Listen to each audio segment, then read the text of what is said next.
Hello everybody, my name is James Adair and I'd like to give you a introduction to Azure Logic Apps, which is a very effective tool for automation in the cloud. So in this overview, I'll start with a problem statement and then discuss what is Logic Apps. I'll provide a demonstration and then end with a summary.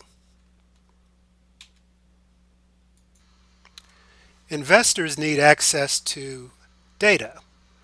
So if you are a commodity trader of natural gas futures, for instance, you may want to analyze supply and demand factors that affect natural gas prices. So the challenge is, how can we automate a process of capturing the various kinds of data that the investor needs to make it available for their own analysis, for instance, in their own database. So I'll provide a solution here, one kind of solution that will address this particular problem. So let's talk about what are logic apps. Well, one way to describe logic apps are that they are a serverless workflow engine in the cloud. It has a lot of the personal task integration capabilities that you would find in some common tools like if this then that, or Zapier, or even Microsoft Flow, which happens to be a sister product of Logic Apps. But it also has more of the high-end enterprise application capabilities that you would find in BizTalk, Microsoft BizTalk. So Logic Apps help us to connect, integrate applications and services with a visual designer. And I will now get into what are the different building blocks that are involved in creating Logic Apps.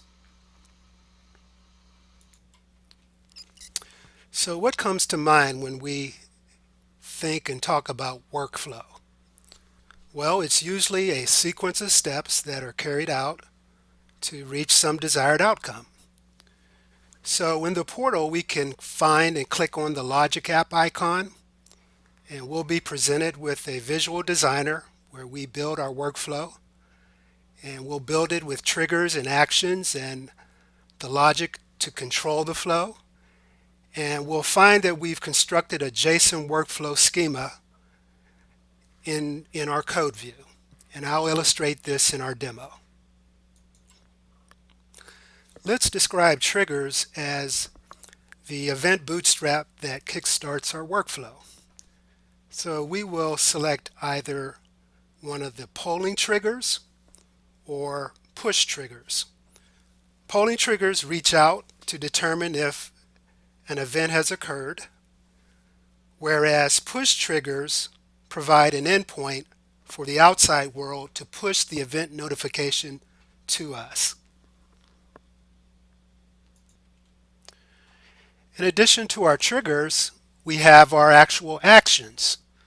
And here I have a list of what are called the standard actions. And you can see that there's quite a variety of different activity that we could perform in each of our steps. Things like the HTTP action, which allows us to make RESTful calls. We also have a function action, which is a way that we can invoke an Azure function that we may have created. And workflow is a way that we can nest or call out to other workflows that we've created. In addition to that, we have our collection actions.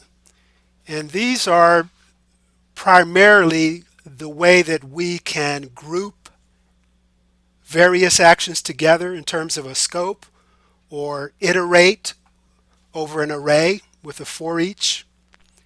And we also have a means of branching. If a certain condition has happened, then we'll follow one path. Otherwise, we'll make a branch and take a different path through our workflow.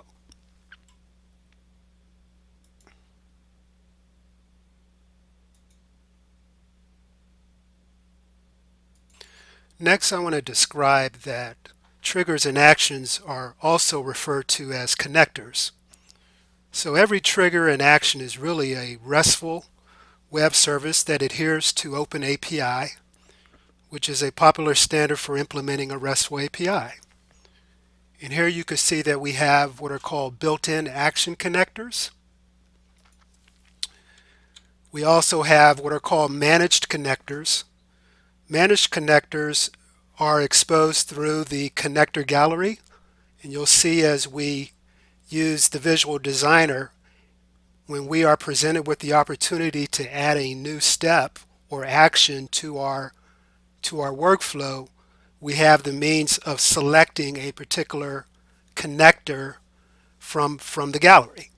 And so this is a way that in our workflow you can connect to other parts of the Azure ecosystem like Service Bus or blob storage resources, etc. There's also a way that we can connect to on-premise services like SharePoint and SQL Server. SQL Server is also exposed in the gallery for instances that you create in the cloud. And then there is something called the integration account. This is for supporting the types of enterprise integration that I talked about earlier, where we're going to do more of the X12 or XML workflows similar to what you would do in BizTalk. And then there is also a way that you can create your own connectors and make them a part of the gallery through a certification process. Now let's switch over to our demo. In our Logic Apps, we're going to capture daily crude oil and natural gas prices from the Energy Information Administration, transform their JSON representation into another form for easier use, and then we'll import that data into SQL Server. And then finally we'll visualize some of the graphs using R in RStudio. The data sets that we're interested in are the Europe Brent spot price data, where Brent crude spot price is a popular benchmark for the global oil trade market. And then the other is the Henry Hub natural gas spot price, which is a popular benchmark for natural gas trade in the United States. Before we get into our actual workflow, there's a couple of dependencies. One is that we're going to do our JSON transformation with an Azure function. And I've just shown here on the left is the data as we receive it from our API calls, and on the right is a flattened version of our JSON.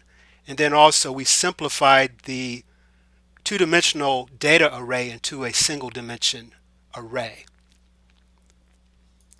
And then here are the tables that I've created. Well, there's two tables. One is Brent petroleum prices.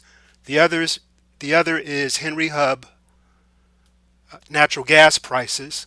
And then I have corresponding stored procs to actually take the JSON payload and use it directly to insert our data into those tables. So now let's switch over to the portal. I'll click on Logic Apps, Add, provide a name. I'll call this Brent Prices. I'm going to use an existing resource and click Create.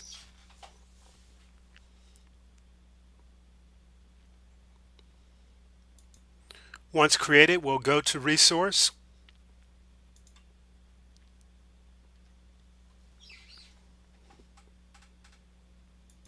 We'll be presented with this design view where we will scroll down to a template for creating a blank Logic app. First thing I want to do is create a schedule recurrence trigger. So I'll click Schedule here. There's our trigger. I'll set this up to run once a day. I'll select our time zone, which is Eastern, and then I want to run this at 7 o'clock in the morning every day. We now add a step. We'll add an action. And the first thing I want to do is pick this SQL Server connector and execute a SQL query.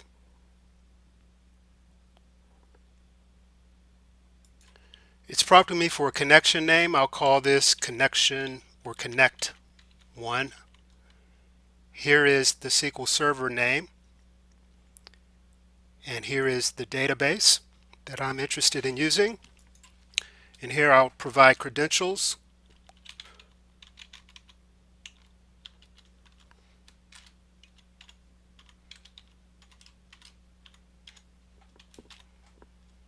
And select create. Query I want is right here.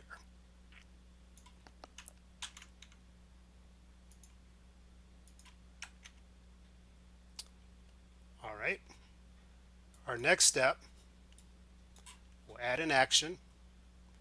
Now we want to actually make a call to our endpoint with a HTTP connector. I'll select HTTP. The method is a GET. And let me cut and paste our endpoint URL. And it's prompting me with tokens that are the output of the previous step. And that's actually what I want to do here is click this token such that our URL is actually providing the start as the last day that we pulled from our query. So let me scroll down, add an action. Now we want to call our function. And here it brings in a Adair functions where we're going to do our JSON transformation.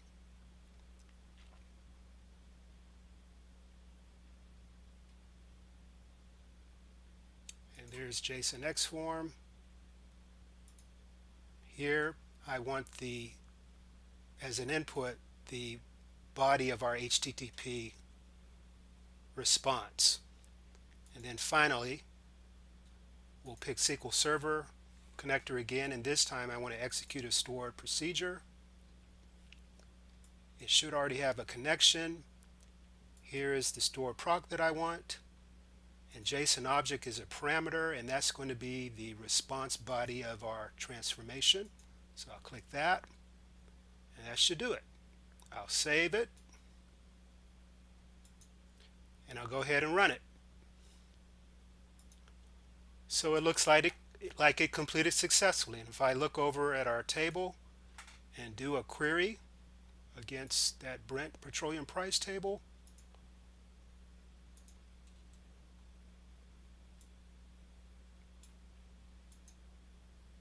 there we have our data.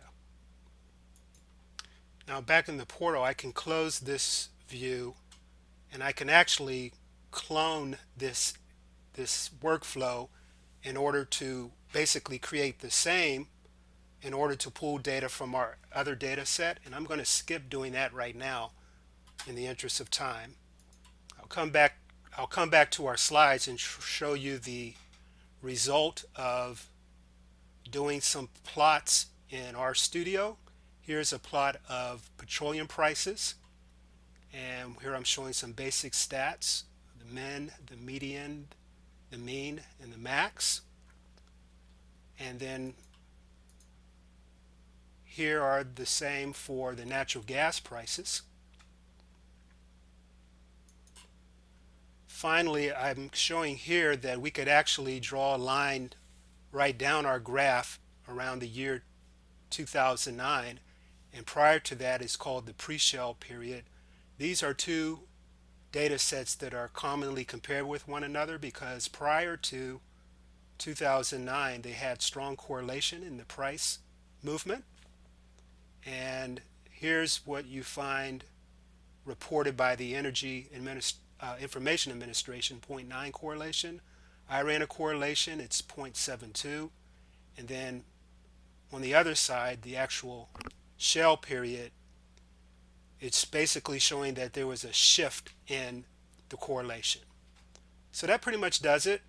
I really enjoy working with Logic Apps. They're fun to use, and some of the things we have to watch out for though is that it's very easy to create these workflows.